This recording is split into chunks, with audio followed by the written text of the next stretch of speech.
All right, good morning, everybody, and welcome back to True Crime Loser. I hope you're doing well. So, folks, here we are, back where we started. We've come full circle. Today, I'm going to talk about old Chrissy Poo Watts. He's on Netflix. He made it to Netflix. Man, we really watched this one go from the very beginning, the news story, Colorado, mother and two daughters missing, to Chris's interview going, if someone has them and they're not safe, I just want them to be safe.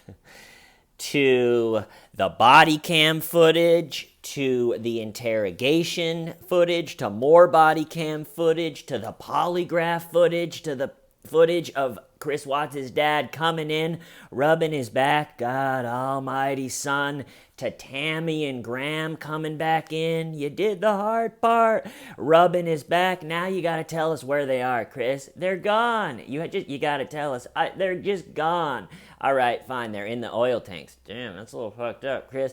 You did the right thing, Chris. And then bada boom, bada bang, 3 months, which is a total smoke show for a case like this. He's convicted. He's sentenced to life. He's sitting in the prison in Wisconsin just going, I had some mac and cheese today. Yeah, I do read my daughter's favorite book to the wall every night. So this whole thing isn't a total loss, okay?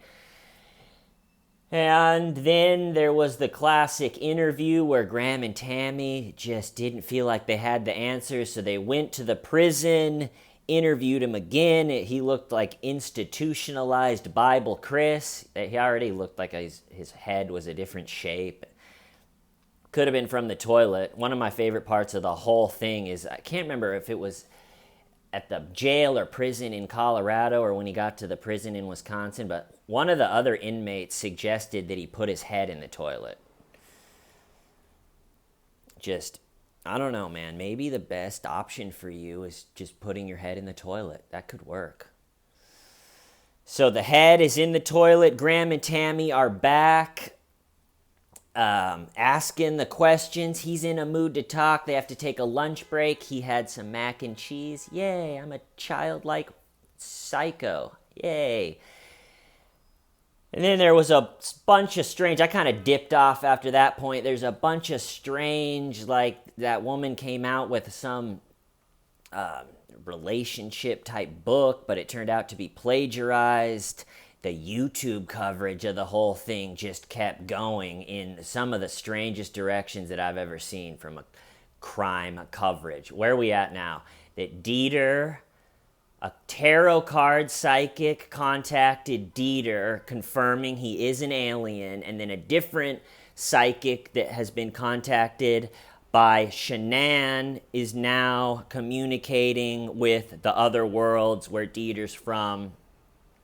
You know, just totally sane coverage. And now, 2 years later, in 2020, the final nail in the whole thing, there's a Netflix documentary. And people were hitting me up, you gotta watch it. They did well. And I was like, all right, I'm going to watch it. But there was no hurry to watch it because I knew I had seen everything. Watching it, I could even remember where I was when I watched some of the clips. Like on Christmas Day of 2018, while we were all at my sister's place. They lived in San Diego at the time. They had my little cute niece, Riley. Everybody's in the living room. It's Christmas Day, doing family stuff. I'm sure watching my cute niece Riley do something cute for the first time. Everybody's together, and I was alone in the bathroom watching Fat Chris do his relationship deterioration PowerPoint presentation. And so like I said, I was more excited to see how they put the whole thing together. I guess, more than I thought I would like get anything new from the case. But how they did put it together is they chose, which I think is a good idea, they didn't have a narrator or anything. It just was literally all the footage that we saw, Shanann's Facebook messages along with the body cam and interrogation and everything that came from the investigation. And then what really pushed the story forward was Shanann's text with her friends, and they did, slick graphics of like Shanann. It's like, she's typing, and then the text. So they were able to put the text up like she's typing, and then the friend responds. Oh my God. And it was an hour and 23 minutes, which I thought was good. I don't think they needed to make it a 7-part series, even though they could have with all of the footage that came out. It sounded like that Shanann's family gave them the permission or the rights or whatever. They thanked them a lot. So hopefully they got paid. I mean, what a total nightmare they've been through. So hopefully they can make a little money and, I don't know, get rid of some bills or live a little bit more of a stress-free life from it. The documentary, one thing I thought they really left out, they told the story, it was slick editing, there was music. There you go. It's a Netflix documentary. But one thing I thought they really left out is they touched for a second on how much it captivated everybody online. I think they said there was Facebook groups, and what they decided to talk about with that whole thing, how it really captivated people online and people were discussing everything, is how some people thought that, Shanann pushed him to do it, and that all of her Facebook lives were just totally insane. And so they showed that part of it, which I think, that part did exist and does exist with any case that gets that huge. But a thing that I thought they left out that changed a lot with this case and was really mind-blowing is the amount of footage that was posted and the time that it was posted. It felt like those interrogations were coming out. I can't remember exactly now, but it felt like they were coming out almost in real time, or like the next day or the couple days after. So it's like there's the news report where the whole thing happens, and then it's like, boom, his interview. Not all of them do an interview. And that interview with his eyes that he has like these dead eyes that go down. He's like laughing if they're not safe. And then everybody was like, holy shit, And then, boom, as soon as everybody's curiosity gets piqued from that, it was like an interrogation was posted, full interrogation. And I haven't watched any of those interrogation footage for months, and just, getting ready for this episode, I clicked on one. And the reason that this case really just took the whole world by storm is, I think, one, Shanann posted more Facebook videos of herself and the family than, most people do. So that right there allowed everybody, or a lot of people, to really connect and feel bonded to Shanann and the family. So that was one piece. Another piece, totally separate from that, is this YouTube community. All of us weirdos that we watch these long interrogations and we mine, YouTube and for any type of footage to go over. And there's people, because of that, who have become experts at requesting the footage from law enforcement. All of these interrogations, it's somebody finding them and posting them on YouTube. My guy Bennett, who I think is like 21 or 22, he sends me all the motions and filings for the Ghislaine case. He told me that he really loves to request like interrogations or police interviews that aren't public. He likes to request them and get them and then, put them out. And he was thinking about making a video on how to do that. And so that all is new. I think we take that for granted. That didn't exist even, 10, even less than that years ago, of these people that know how to find all these, just the interrogations and the interviews, and they know how to find them. Then they post them. We all know how to find them. We know how to listen to them. Most people don't really know how to listen to a 4-hour long unedited interrogation where the audio's horrible. There's like a buzz in the background. The camera's blurry. I think a lot of people be like, what is this? How are you even watching this? I always call it interrogation ears, like fans of Led Zeppelin and Fish and the Grateful Dead call. They all listen to like the live show bootlegs. But if you show someone that's not used to listening to those live show bootlegs, like, listen to this, it's like the recording's not very good, and you can hear the crowd, and they're like, dude, this bass solo is just murdering it, and the person that's not used to it's like, what? I don't know. I just it just sounds like a crappy recording to me, and it's like, no, it's great. And so it's like this whole community was building, right, on YouTube. That, let me know, but I don't think that anyone had seen anything like it. Was there ever a video sharing site where you could just a citizen could easily dump something huge like that, and then everybody was figuring out how to find them? And so like that whole thing was just building. And then the Watts case was just perfect for it. Like I said, Shanann posted so much about herself. People felt like her sister. You watch 400 Facebook Lives of her and the girls, and it's like, she's my sister. And then it's like, on top of that, Chris's lack of personality almost gives him such personality where it's fascinating. Like watching some of his interrogation, it's like, this has so much entertainment value. It's just mind blowing. Like the big slick Netflix documentary was an hour and 23 minutes. I almost think that you could pick any random hour and 23 minutes out of the interrogation and watch that instead, and it's pretty much as fascinating as the whole slick professional documentary.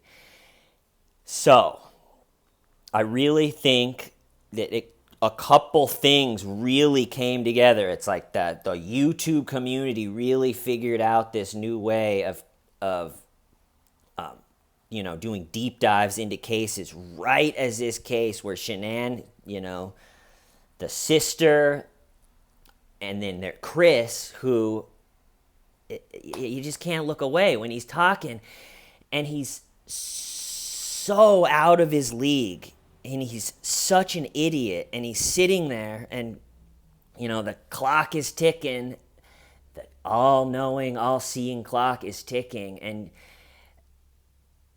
and for me, a lot of it is just like, this guy is just so in over his head. He really thought that he like had fun camping with his mistress. Oh my God, we went camping. I'd never been camping. It was so fun that he's such a simple guy with this. Yeah, I had fun camping, and then I never thought it would get to this, and then it got to that. And that really, those, I think, things, I wish they would have touched on that in the documentary, that it went just totally nuts all over the world. And a lot of that was because of the amount of footage that was posted and the time that it was posted. It just kept, every time you're like, wow, we're lucky to even get that interrogation. Oh my God, the polygraph just is posted. And it just kept going, and how fast the whole thing went too is like it happened in August, and by November it was over. They're like, you will spend the rest of your life in prison. I was like, well, that was quick. And trying to think if I have anything else. Let's see, the documentary. I think that's all I got. like I said, hopefully Shanann's our family got paid a little bit. Maybe they can pay off their house or something. I'm interested, I'm sure a lot of you are, how Chris is feeling these days. He's probably getting pretty used to it, the whole thing. But I actually had an idea last night. I was just sitting around going, I just got this idea for a documentary I'm going to tell you guys. And who knows, there's probably a million things that would just stop it dead in the water. But most of you know Jeremy DeWitt, right? The very real fake cop. Motor One moving, get out of my funeral. I never have used sirens no one has ever used sirens that I have seen. Cut to just him blaring sirens. Get out of my way, Motor One is moving. So, Jeremy DeWitt, same type of thing. I think it's really caught on with the whole YouTube. It's totally fascinating right now. And the video I did about it has continually gotten views and kept going. And Real World Police, the channel that has edited all of his body cam footage and I think really gotten the story out there, they commented on my video like, ha, great video or funny video or something. Thanks for the nice words. Right? So this is all a while ago, as most of you know. You probably saw that video. So I'm sitting last night just thinking, Jeremy DeWitt, that is going to be a Netflix documentary. It's something like Tiger King, whether it's Funeral Escort King or Motor One Out or whatever it is, you got to agree with me. That is going to be a Netflix documentary, and somebody is going to make an absolute fortune off of it, right? And so last night I'm thinking, all right, what if I contacted Jeremy somehow? That's going to be the first obstacle, right? What if I contacted Jeremy and said something like, all right, Jeremy, you and I both, this would be a string of a couple contacts with him if it goes well. I wouldn't go full on and just say this all in the first one, but I would basically say, Jeremy, I'm a documentary filmmaker from New York City. I think, that probably your funeral escort business isn't going to be around for that much longer. I haven't caught up exactly what's happening with him. I know he's going through a bunch of cases. He has a bunch of felonies, or at least a felony charge, resulting in him driving like a nut job with the sirens on full blown. And so he's going through a case right now, but as far as I know, it's nothing too horrible has happened. He hasn't hurt anyone. He hasn't run anyone over. But I basically would pitch it to him like, Jeremy, you're not going to be able to do this funeral escort service after all this court stuff. You probably shouldn't even have a license anymore. You're going to end up in jail if you do. The best thing that you could ever do for yourself is just stop doing this stupid high-intensity funeral escort. So I would pitch to him, Jeremy, the thing that you have going, your business is over, okay? The thing that you have going for you, though, is the entertainment value. You're a madman, right? We all know it. You know it. The entertainment value of this whole thing has been huge. Like online, people love to hate you. They love you. They love to watch everything about you. Anything that's put online of you driving around screaming at people is just immediately jumped on and devoured, and people love it. So, Jeremy, this is what you should do. You're going to need a second act in life. You're not going to do this high-intensity funeral escort service forever. That business is screwed. You're going to need something else. So let me, the New York City documentary filmmaker, come down to Florida, hang out with you for a week or two. I would bite the bullet and hang out with Jeremy for a week or two to get the footage. Let me interview you, Jeremy. We'll interview you. We'll walk around with you a little bit. We'll interview your employees. We'll interview your mom. His mom's a character in those jailhouse conversations. She knows that he's just full of it. a lot of what he's saying is just pure drivel. So just get some Jeremy, Florida footage, interview some of the relatives, the mom, the employees, get that footage. All that I would have to do is hire a professional audio and film, get them all down there, room and board for them.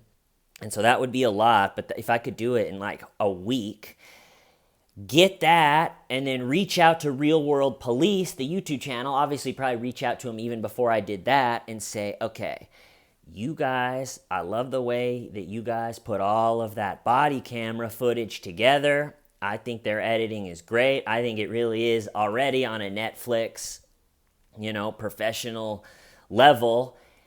Take my Florida interview, walking around, family, employees, whoever I can get footage. Take Real World Police, which they probably already have. They could probably do it in like a weekend. Take the best of the best of the best. Jeremy DeWitt, Real World Police footage of the body cams and everything. Tell the story. Take the footage I get in Florida. Put it all in. Contact Netflix. Get paid. Jeremy, myself, and the Real World Police people all make bank. Jeremy has a second act in life. He could either, I think after the documentary, if the documentary went huge, he could either just open another business that has nothing to do with anything and be quiet about it and not scream at people, Motor One moving. Or he could even go on like a speaking tour and wear his security outfit and go up there and talk about the whole thing. And so the big pitch to Jeremy is you're going to need something. And the thing that you have going for you is people really are fascinated that you're just a total madman. And so you might as well, before you actually hurt somebody, make this project, actually make some money off it. All your stuff is on YouTube anyway. Let's do it. And if, like I said, I haven't talked to the Real World Police people, but surely they would want to, it would be easy for them. Bada bing, bada boom, we're all rich. So that was kind of my idea last night while I was just sitting there. If you have any experience on how to do stuff like that, let me know. Like, do people contact Netflix first, or do you contact, or you make it and then sell it to Netflix? So stuff like that, I'm going to strategize maybe how to contact Jeremy, because I think that's it's all going to pivot on whether I can get Jeremy in. And I think that's going to pivot on me selling it to him like, this is all you have, Jeremy. Okay? You're not going to be a funeral-esque. You're not going to be anything that has to do, when all your court stuff comes to a close, And so this could be your, pivot to a new life, a new legal life where you're not screaming at everybody. But anyhow, let me know if that idea sounds crazy. Like I said, it just happened last night, so who knows. I'm going to cut it off there. I'll see you guys next time. Why? Diving why? Shmeda.